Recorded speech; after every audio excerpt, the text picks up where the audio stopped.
দেখো, আমরা কম বেশি সকলেই কিন্তু নুডলস অনেক বেশি পছন্দ করি। আমার তো পার্সোনালি অনেক বেশি পছন্দের। তাই আমি সবসময় চেষ্টা করি যে একটু অন্যরকম করে নুডলস বানানোর। তো তেমনই আজকেও আমি বানাবো একটু অন্যরকম করে। দেখা যাক যে নুডলের টেস্টটা কেমনটা আসে সেটাও তোমাদের সাথে আমি শেয়ার করব। তো দেখতে থাকো। প্রথমে আমি নুডলসটাকে ভালো করে সিদ্ধ করে নিয়েছি। এবার আমি একটা মশলার মিক্সচার বানাবো। এর জন্য নিয়েছিলাম অল্প একটু চিনি, দিয়েছিলাম লবণ আর দিয়েছিলাম চিলি সস আর টমেটো সস।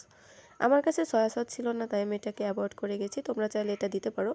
এবার কড়াইয়ে আমি দিয়ে দিচ্ছি অল্প একটু রসুন কুচো আর অল্প একটু মরিচ। যখন রসুন আর মরিচটা একটু ব্রাউন কালার হয়ে আসবে তখন এর মধ্যে দিয়ে দিচ্ছি আমি সেই বানানো সসটা।